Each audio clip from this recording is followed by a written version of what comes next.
of certain recent developments pertaining to Bangladesh. As honorable members are aware, India-Bangladesh relations have been exceptionally close for many decades over many governments.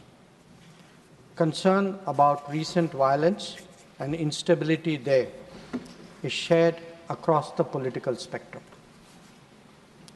Since the election in January 2024, there has been considerable tension, deep divides, and growing polarization in Bangladesh politics.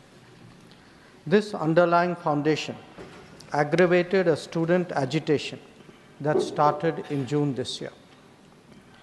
There was growing violence, including attacks on public buildings and infrastructure, as well as traffic and rail obstruction. The violence continued through the month of July. Throughout this period, we repeatedly counseled restraint and urged that the situation be diffused through dialogue. Similar urgings were made to various political forces with whom we were in touch. So, despite a Supreme Court judgment on 21 July, there was no let-up in the public agitation. Various decisions and actions taken thereafter only exacerbated the situation. The agitation at this stage coalesced around a one-point agenda, that is that the Prime Minister, Sheikh Hasina, should step down. On 4th August, events took a very serious turn.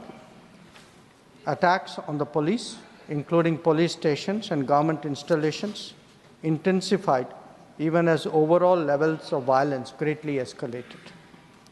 Properties of individuals associated with the regime were torched across the country.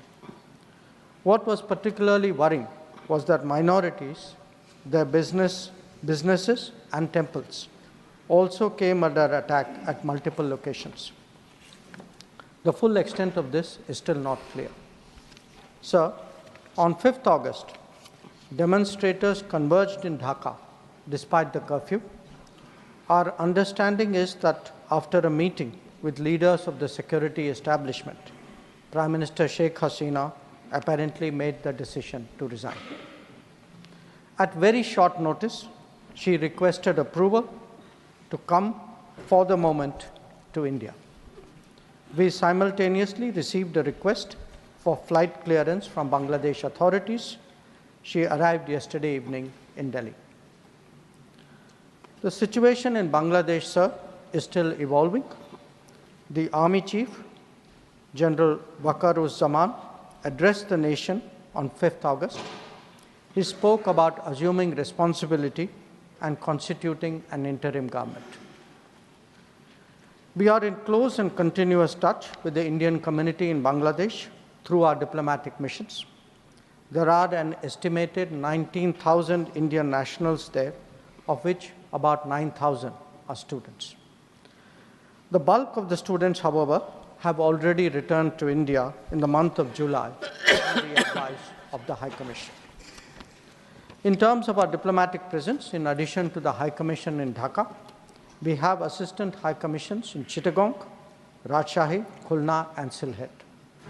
It is our expectation that the host government will provide the required security protection for these establishments. We look forward to their normal functioning once the situation stabilizes. Chairman, sir, we are also monitoring the situation with regard to the status of minorities. There are reports of initiatives by various groups and organizations to ensure their protection and well-being. We welcome that, but will naturally remain deeply concerned till law and order is visibly restored. Our border guarding forces have also been instructed to be exceptionally alert in view of this complex situation. In the last 24 hours, we have also been in regular touch with the authorities in Dhaka. This is the situation as of now. I seek the understanding and support of the House in regard to sensitive issues regarding an important neighbor on which there has always been strong national consensus. Thank you. Debate resumes. Shri Deepak Prakash. Shri Deepak Prakash. No. Shri Deepak, please. Nothing positive. Everyone has positive. Please don't exploit it. Please. Shri Deepak Prakash. Shri Deepak Prakash.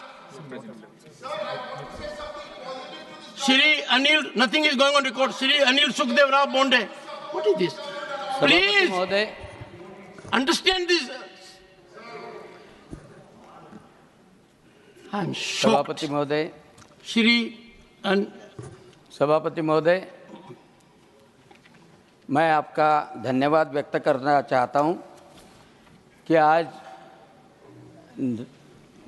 नवीनीकरण ऊर्जा के budget में जो प्रावधान रखा गया है उसके लिए मैं माननीय अर्थमंत्री निर्मला जी सीतारामन तथा ऊर्जा मंत्री प्रहलाद जी जोशी तथा हमारे विकसित भारत के उद्गाता यशस्वी प्रधानमंत्री नरेंद्र जी मोदी, इनका अभिनंदन करता हूं और स्वागत करता हूं।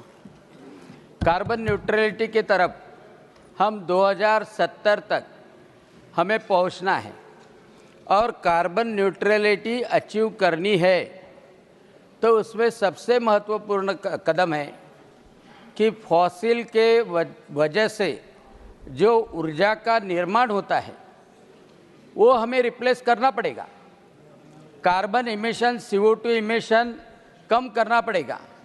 वो फॉसिल का यूटिलाइजेशन कम कैसा करे, तो उसके लिए जो पंच महाभूत है, पंच तत्व है, जिसमें अग्नि है, वायु है, सूर्य का प्रकाश है, जल है, और इसकी सहायता हम न ले जो नैसर्गिक है तो हम कार्बन न्यूट्रलिटी की तरफ नहीं जा सकते।